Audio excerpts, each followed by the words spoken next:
Dari Jalan Pangeran Diponegoro 1A, inilah 98 FM Purnama Sidi Wonosobo.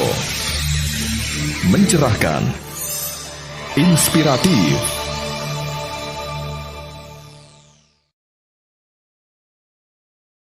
Ini dari hamba Allah. Assalamualaikum Ustaz. Saya pernah mendengar satu peristiwa tentang seseorang yang melaksanakan sholat sebagaimana biasanya. Namun begitu selesai sholat, dia disuruh mengulangi sholatnya oleh Rasulullah. Bahkan sampai 3 kali dan tetap disuruh mengulang. Sesungguhnya apa gerangan yang terjadi dengan orang itu? Beruntung saat bisa sholat ketahuan Rasulullah, sementara kita tidak ada Rasulullah. Baiknya bagaimana Ustaz? Jazakumullah. Ini dari hamba Allah, Ustaz. Ya, di persoalan itu kan sebenarnya sangat terkenal. Ini sangat terkenal. Namun ada sesuatu yang kadang terkenal tapi tidak mendapat perhatian. Biasanya adalah justru hal-hal yang penting, yang berkaitan dengan Allah. Kenapa? Karena godaan setan paling tinggi. Apa-apa yang penting dan itu ada di dalam sholat misalnya, selalu tidak populer, padahal itu terkenal. Beda ya, terkenal dan populer itu. Seperti yang ini tadi, sholat itu ternyata oleh Rasul dikatakan tidak sah. Ngeri. Tidak sah. Jadi jangan dipikir ini terlepas dari urusan sholat banyak orang ya, tapi ini pelajaran bahwa Rasul sallallahu alaihi wasallam itu pernah, ini saya bacakan saja hadisnya. Ja rajulun ila Rasulillah sallallahu alaihi wasallam jalisun fil masjid. Pada suatu hari ada seorang laki-laki datang kepada Rasulullah sallallahu alaihi wasallam dan Rasul pada waktu itu berada di masjid. Wasalla qariban minhu tsumma sarafa. Kemudian orang tadi salat di dekat Rasul sallallahu alaihi wasallam. Kemudian mendekati Rasul sallallahu alaihi wasallam. Faqala Rasul sallallahu alaihi wasallam, "A'id salataka fa innaka lam tusalli." Kemudian setelah itu Rasul sallallahu alaihi wasallam mengatakan pada orang yang baru saja salat tadi, "A'id salataka." Kamu ulangi salatmu. Kamu tidak sah itu salatnya. Kaget orang tadi. Tidak. Kemudian fasallaka nahwi mimma shalla tsumma sharafa. Kemudian dia menunaikan kembali lagi melaksanakan salat persis seperti yang dia lakukan. Kemudian dia datang lagi kepada Rasulullah sallallahu alaihi wasallam dan Rasul mengatakan, sekali lagi Rasul mengatakan, "A'id salataka fa innaka lam tusalli." Kemudian Rasul mengatakan, "Ulangi salatmu. Kamu tidak sah salatnya tadi." Setelah itu Rasul orang tadi melakukan pengulangan. Selesai pengulangan, orang itu mendekati Rasul lagi dan Rasul mengatakan yang sama, "A'id salataka fa innaka lam tusalli." Ulangi lagi salatmu. Untuk yang ketiga kali, maka orang ini mengatakan, "Ya Rasulullah, alimni kaifa asna." Rasul, ajari saya ya Rasul, bagaimana sih salat yang benar itu ya Rasulullah? Makanya kemudian Rasul mengatakan, ini pelajarannya di sini. Idza istaqbaltal qiblah faqabbir tsumma qra' bi ummil Qur'an. Apabila kamu sudah menghadap kiblat, maka bertakbirlah, kemudian bacalah bacaan ummul Qur'an, yaitu Al-Fatihah. Tsumma qra' bima syi'ta fa idza tsumma qra' bima syi'ta. Kemudian bacalah apa yang kamu ingin baca. Dari sini kata summa ini pelajaran. Aduh, ini agak panjang sedikit, tidak apa-apa ya jawabannya, karena kalau tidak jelas malah mentahnya. Di dalam bahasa Arab itu ada kata penghubung yang kita ambil 3 saja. Yang pertama fa, yang kedua wa, dan yang ketiga summa. Ini di dalam pelajaran salat muncul. Yang fa itu adalah mubasyarah, cepat. Itu. Nggih. Wa idza raka'a farka'u. Kalau imam ruku, segera kamu ruku. Tidak boleh, tidak ada wa idza raka'a warka'u, tidak. Dan atau wa idza raka'a tsumma rka'u.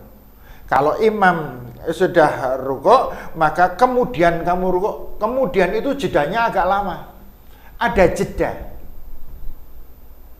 Namun itu dalam hal itu tidak ada pakai fa.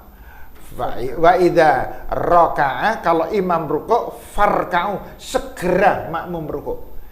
Tetapi di dalam kalimat ini kita perhatikan ada kalimat idza staqbaltal qiblah fakabbir tsumma qra' bi ummil Qur'an. Kalau kamu sudah menghadap ke arah kiblat, fakabbir, segera takbir, tsumma qra'.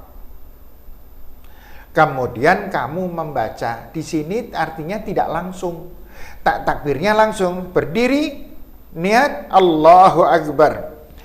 Tsumma qra', artinya di sini kita tidak langsung membaca, ada jeda.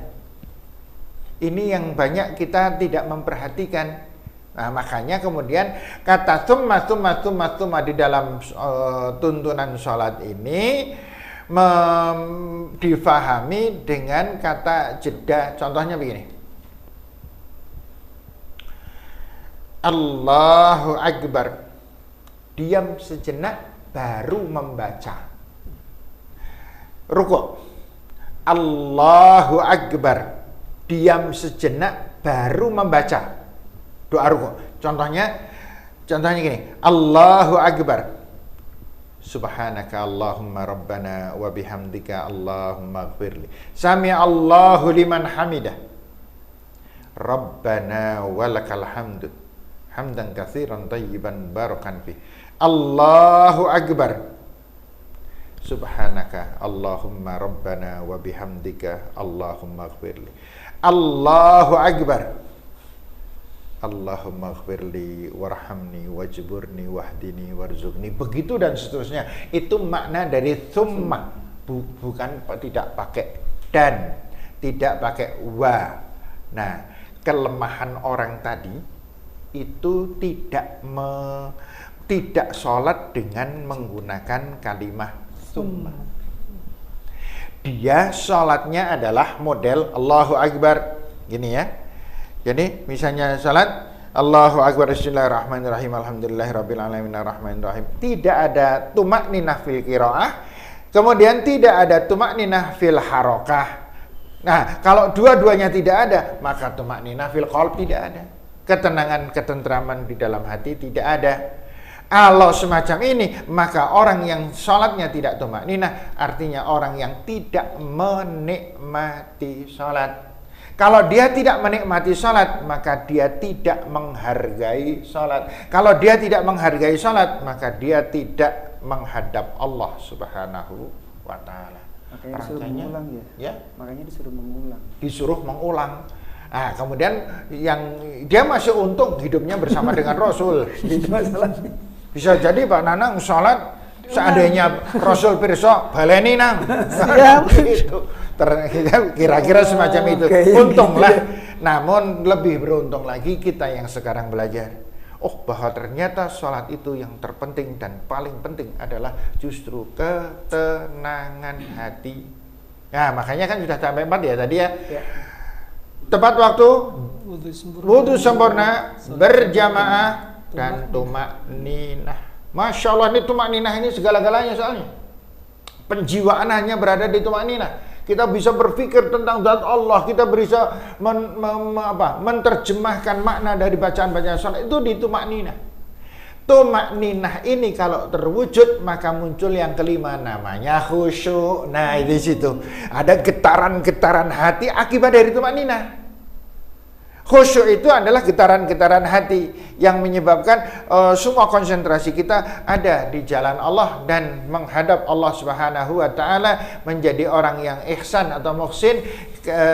Rasul mengatakan ka'annaka tarah fa illam takun tarah fa innahu yarak. Kalau kamu tidak bisa melihat, maka Allah yang akan melihat. Jadi kesimpulannya adalah mengapa ada orang sholat dikatakan tidak khusyuk oleh Rasulullah? Jawaban yang bisa kita ambil, ternyata bukan dari kesalahan-kesalahan yang mungkin fatal, tetapi dari kesalahan yang justru paling tidak tampak, yaitu keadaan hati, ketenangan ketika membaca dan ketenangan ketika melakukan gerakan-gerakan. Nah, ini pelajaran untuk kita. Semoga kita bisa bisa mengambil pelajaran ini dengan sebaik-baiknya, dan saya sih enteng menyampaikan ini karena ini bukan dari saya. Kalau seandainya para pendengar dan pemirsa melihat ini, maka jangan sampai panjenengan semuanya melihat kayak jane apik nih sing menyampaikan lho Pak, kayaknya ora seneng. Makanya kalau saya bebas, saya sampaikan semua ini datang dari Allah dan datang dari Rasulullah SAW. Kita bisa melaksanakan itu hal yang terbaik. Kalau kita belum bisa melaksanakan, maka ya Allah, semoga kita semuanya dibuka hati kita untuk bisa melaksanakan yang terbaik. Karena jangan sampai kita menjadi orang yang nampak besar tapi kropos, tidak mempunyai apa-apa. Nanti akan saya sampaikan masalah itu. Yang kelima mesti ya Pak ya? Baru kelima. Kadang-kadang tapi ada juga ya, bahkan kita sempat dalam sebuah pertemuan ada yang bercerita pada kita, dan mungkin kita sendiri kadang-kadang pada saat kita sedang sholat itu, ini ketemu sama Allah apa enggak sih kita ini? kan Allahu Akbar, kita mengakui itu ya. Iya. Tetapi terkadang, jujur dong, kita kan juga sering ingat kemana-mana. Jadi ketika takbir pertama, berkasnya ketemu tuh di sana. Kuncinya yang hilang. Iya, betul. Kelihatan itu gimana betul, sih? Kok bisa muncul langsung? Ada kalanya orang mati sampai guyonan. Aku ki anggar kelangan apa-apa, ketemu ning nang salat. Digalingan. Seperti misalnya saya kehilangan ketelingsut gunting saya. Ingatnya itu di dalam sholatnya deling-deling, nang kono sholatnya. Jadi apa mungkin saking heningnya gitu, bagaimana? Jadi nih memang sholat itu situasi di mana kita sesungguhnya diberi kesempatan oleh Allah untuk menenangkan hati yang fokus pada Allah, yang tadi dikatakan ketemu nggak sih sama Allah, ya nggak tahu. Yang pasti gitu kan, yang pasti Allah menyaksikan kita, Allah menilai kita. Sampean sholatnya kayak apa? Gitu. Dan Allah Subhanahu wa taala zat yang ahkamul hakimin, maha adil. Sehingga sholat macam apa, siapapun tidak peduli. Seorang raja sholat dengan seorang hamba sahaya sholat, nilainya tidak ada perbedaan. Rakyat jelata, pejabat sholat dan lain sebagainya, kan tidak ada perbedaan. Di sini yang penting adalah gimana perasaan dan suasana hatinya. Kalau suasana hatinya berantakan dan lain sebagainya, itu tadi yang dikatakan oleh Rasulullah SAW, yaitu a'id fa innaka lam tusalli, ulangi salatmu, kamu tidak sah salatnya. Itu Rasul menyaksikan. Nah, makanya kemudian jangan kemudian kita kalau begitu selama ini padahal saya rasa ya. Tidak usah khawatir, Allah Subhanahu wa taala selalu memberi jalan keluar. Banyak-banyaklah beristighfar dan terus kita berikhtiar. Nah, kita lanjutkan dulu yang keenam. Atau itu mungkin Ustaz yang keempat kita simpan buat pertemuan yang akan datang atau kita selesaikan? Gimana? Yang keempat ada. Yang keempatnya masalah. Yang keempat kita buat pertemuan yang akan datang. Iya. Atau kita selesaikan pada kesempatan kali ini. Iya. Karena tadi ada 9 ya Ustaz ya. Iya, ada 9. Bahasan 5 jam udah luar biasa kita. Ya, memang ini satu persatu memang harus kita kupas. Ya lebih. Iya kan? Satu persatu harus kupas. Kenapa kita masih sholat 4 waktu? Ada apa rahasianya? Kenapa masih sholat tepat waktu? Banyak orang macan kondo loh. Ngomong waktu kan digendowo. Parah itu ternyata. Iya. Kemudian gitu ya? Iya. Ada yang nanya kayak gitu loh. Ya, iya, kan? Nah, dan lain sebagainya. Sampai kemudian tempat wudu yang sempurna. Wudu ini dasar mengapa kita diterima. Kemudian yang ini sholat berjamaah, efisiensi usia kita. Kemudian yang keempat adalah ninah, dan yang kelima adalah khusyuk. 5 ini adalah bagian utama dari kita. Nanti yang ke berapa? Yang ke 6, 7, 8 dan 9 ya. Besok lagi. Kita sambung nanti pada kesempatan yang lain karena ini saya melihat masih banyak beberapa pertanyaan yang harus kita bahas dan kita bicarakan. Semoga para pemirsa atau para pendengar bisa sabar karena khawatir nanti gagal paham. Yang masih nyambung Ustaz. Jadi tadi disangkut yang pada bagian awal itu kayaknya perlu lebih detail lagi berhubung dengan orang yang bekerja lalu memilih yang mana, itu gimana itu jalan cerita yang itu? Untuk yang pertanyaan itu. Ya.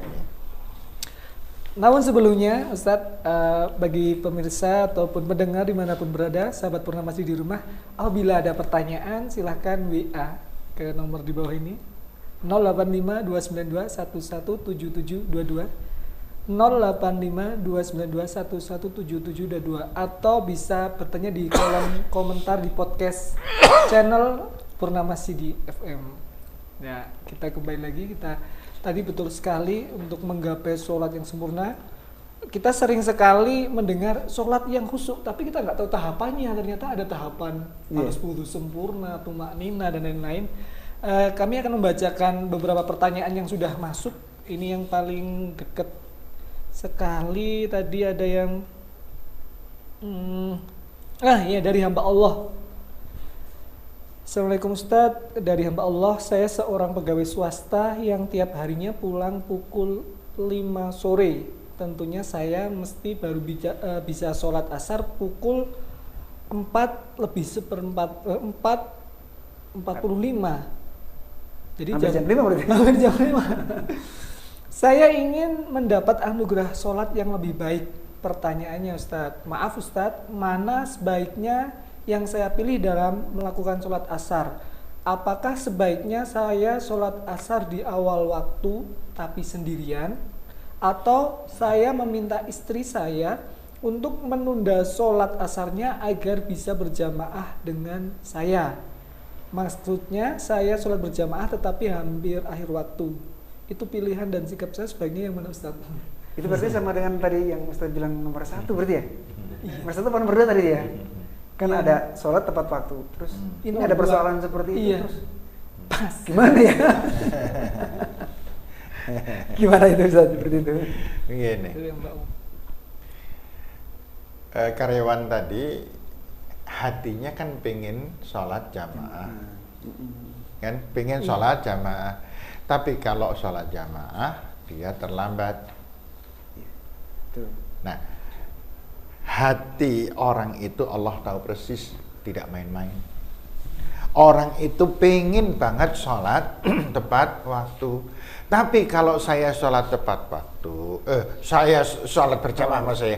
Tapi kalau saya sholat berjamaah, saya nggak bisa sholat tepat waktu. Mana yang saya pilih? Sholat tepat waktu atau sholat berjamaah? Jawabannya adalah idza maridul abdu aw safara kutiba lahu ma kana qablahu sahihan muqiman. Rasul sallallahu alaihi wasallam mengatakan seseorang hamba itu ditulis tergantung dari apa yang sudah terbiasa. Kalau dia menginginkan terbiasanya adalah sholat berjamaah, kok tidak bisa sholat berjamaah karena suatu halangan, dianggap dinilai tetap sholat berjamaah. Ini persoalan yang harus sama-sama kita pahami. Tapi dinilai sesuai kebiasaan. Dinilai sesuai kebiasaan. Biasanya sholat berjamaah, tapi suatu ketika berhalangan tidak sholat berjamaah, dia dinilai sholat berjamaah. Atau sakit, biasanya sholat berjamaah, tapi kali ini sakit. Biasanya Jumatan sholat berjamaah, tapi ini ada corona. Maka kita mendapat nilai sama persis meskipun tidak Jumatan. Kita mendapat nilai sama persis dengan sholat tarawih berjamaah di masjid meskipun tidak bisa sholat tarawih di masjid. Yang ini sebenarnya tidak perlu dikhawatirkan karena memang keadaannya semacam itu. Nah sekarang orang tadi, kita menjawab pertanyaan tadi. Jawabannya adalah sebaiknya Bapak tadi atau Mas tadi sholatnya milih tepat waktu. Milih yang tepat waktu. Milih tepat waktu Di awal. karena dilihat dari sisi hadisnya. Gitu. Betul. Rasulullah SAW ditanya, ya Rasulullah ayul a'mal ahabba ilallah. Wahai Rasul, perbuatan yang paling dicintai oleh Allah itu apa? Rasul jawab 3, saya ambilkan 1 dulu, yaitu as-salatu ala waktiha, orang yang sholat tepat waktu. Gitu. Nah, sedangkan berjamaahnya kenapa tidak diambil? Karena dia harus memilih salah satu. Dan Allah tahu orang ini meskipun tidak berjamaah, ingin sekali berjamaah, namun lebih mementingkan tepat waktu. Insya Allah, asal orang ini jujur di hadapan Allah, dia mendapatkan dua-duanya, yaitu mendapatkan pahala tepat waktu dan mendapatkan pahala berjamaah, meskipun tidak sholat berjamaah. Karena sudah niat mau. Karena niatnya pengen berjamaah. Gitu. Ya, Betul. itu kalau kita dengan Allah, mari banyak-banyak bermain hati, karena Allah ya'lamu ma fis-sudur. Jangan bermain perasaan, tapi bermain hati beda loh itu. Kalau hati itu dengan ilmu, nek perasaan itu hanya dengan kira rasa-rasa. Nyongke terus terang, nyong kudu Jumatan nggih, ora peduli, nyongke ora penak rasane nek ora Jumatan. Nah, rasa. Tidak, Perasaan. ibadah itu enggak pakai perasaan tetapi pakai ilmu gitu. Saya kira gitu aja. Makanya dia tanya ya.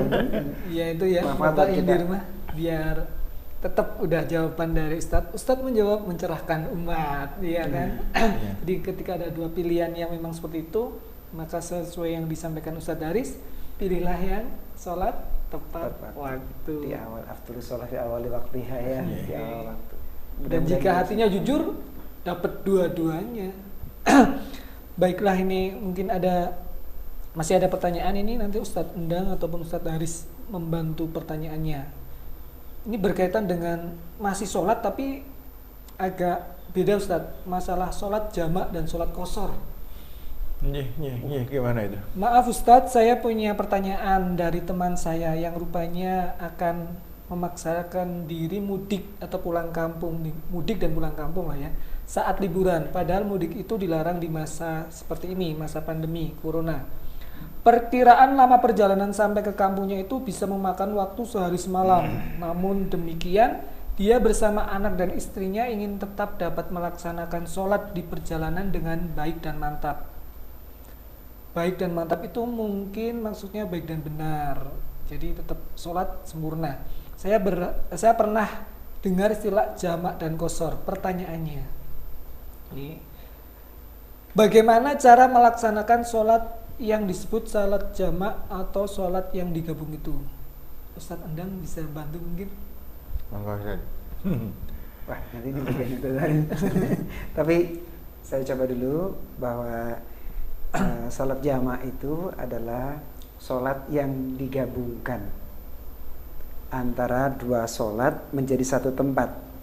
Misalkan kita mau sholat satu tempat satu waktu ya. Misalkan kita mau sholat duhur, nah kemudian juga dengan asarnya sekalian, maka disebut dengan sholat jamak. Disebut dengan sholat jamak takdim ketika di awal waktu duhurnya, nanti digabung di waktu asar, maka jamak juga namanya, tapi jamak takhir namanya. Nanti saat masuk maghrib, laksanakan sholat maghrib, dan sekaligus juga di waktu maghrib itu kita melaksanakan sholat isya. Itu lebih nyaman, lebih tenang buat kita dalam perjalanan. Itu berarti antar provinsi itu ya. Satu hari semalam ya antar provinsi. Kalau nanti dia mau sendiri. Akar kota antar provinsi. Itu nanti dilaksanakan di sholat maghrib atau di sholat isya, jadi satu kayak gitu. Hanya yang subuh mungkin enggak. Subuh nggak boleh digabung. Kayaknya nggak bisa deh. Jadi kalau sholat subuh itu sendiri, khusus sholat subuh saja. Itu yang disebut dengan sholat jamak. Penggabungan gitu ya. Penggabungan 2 sholat menjadi satu pada satu waktu. Jadi kalau duhur dengan asar misalnya di waktu duhur, itu namanya sholat jamak. Jadi nanti sholat asar nggak usah sholat lagi, karena sudah sholat lakukan di waktu duhur. Ya, terima kasih atas jawabannya. Untuk ini ada 3 pertanyaan dibagi-bagi. Yang kedua, apa pula maksud sholat qashar? Zuhur asar itu qasornya bagaimana, dan maghrib isya subuh. Oh, ini 3 nih. Maghrib isya subuh itu qasornya bagaimana? Ustadz Haris. Dari bahasanya qashar ringkas. Meringkas. Dan qashar itu rukhsah, kemurahan. Namun ada aturannya. Aturannya adalah orang boleh menjamak qashar. Bahasanya bukan mengqashar, selalu menjamak qashar. Menggabungkan dan memendekkan. Jamak menggabungkan, qashar memendekkan.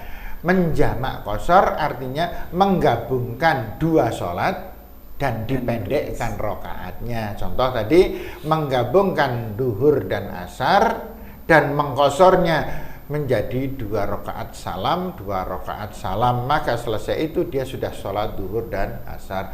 Menggabungkan maghrib dengan isya menjadi 3 rakaat dan 2 rakaat. Yang tadi Ustaz mengatakan, kalau waktunya dilaksanakan di waktu zuhur, namanya jamak takdim.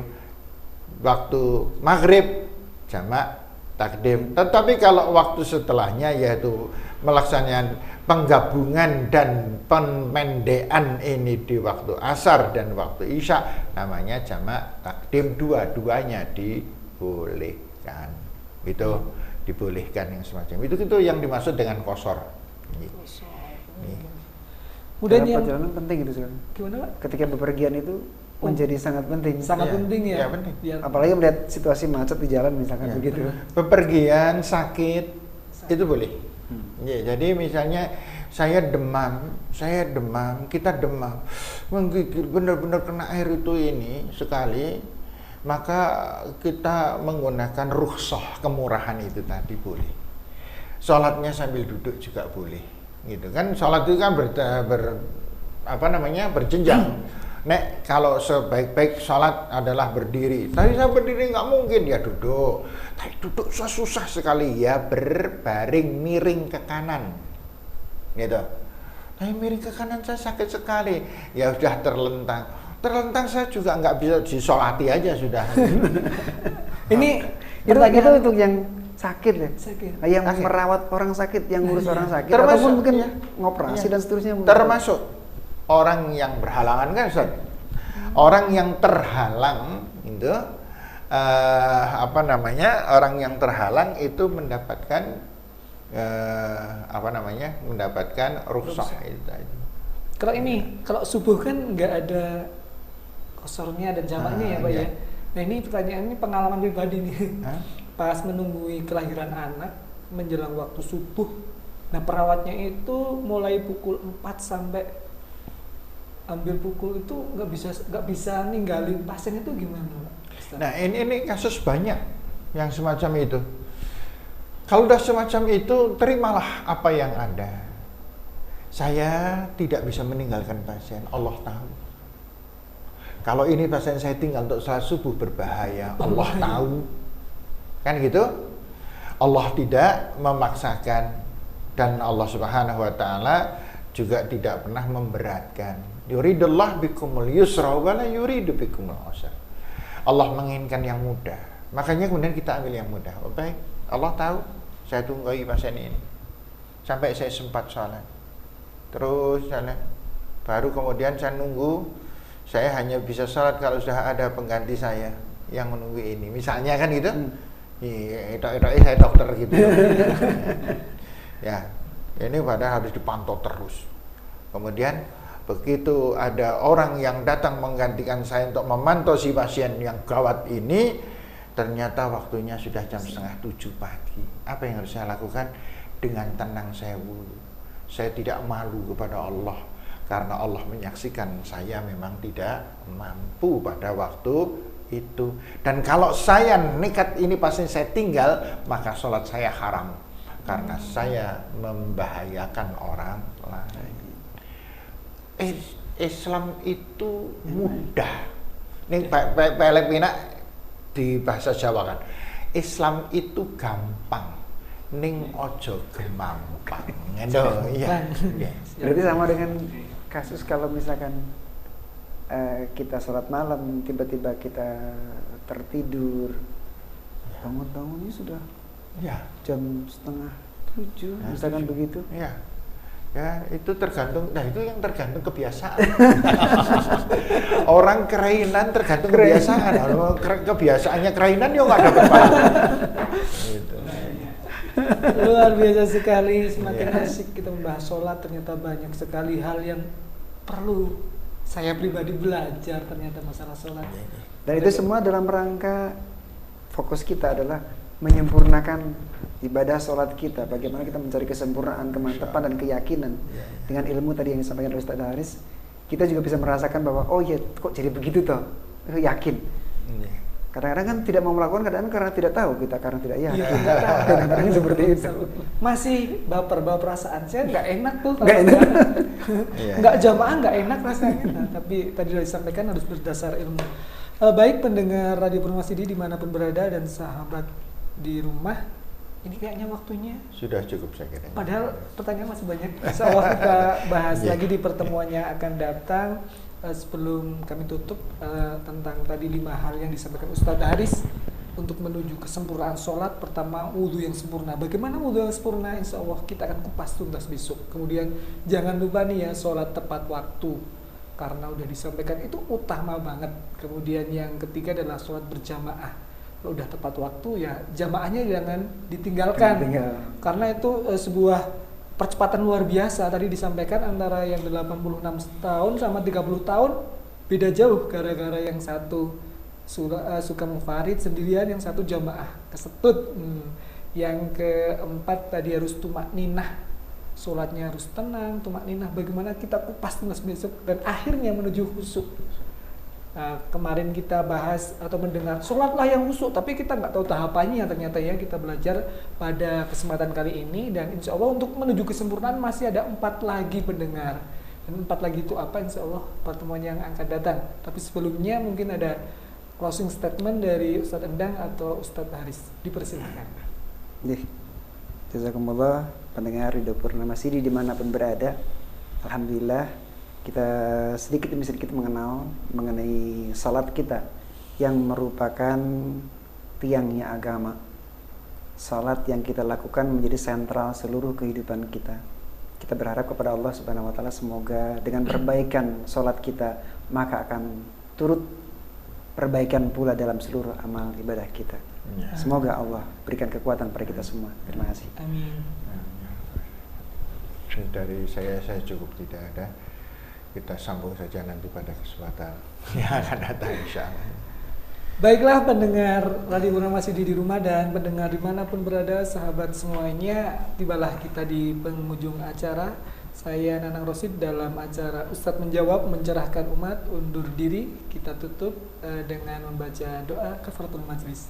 Bismillahirrahmanirrahim. Subhanakallahumma wa bihamdika asyhadu an la ilaha illa anta astaghfiruka wa atubu ilaik. Jangan lupa subscribe dan isi komentar di channel Radio Purnama CD FM. Assalamualaikum warahmatullahi wabarakatuh. Waalaikumsalam warahmatullahi wabarakatuh.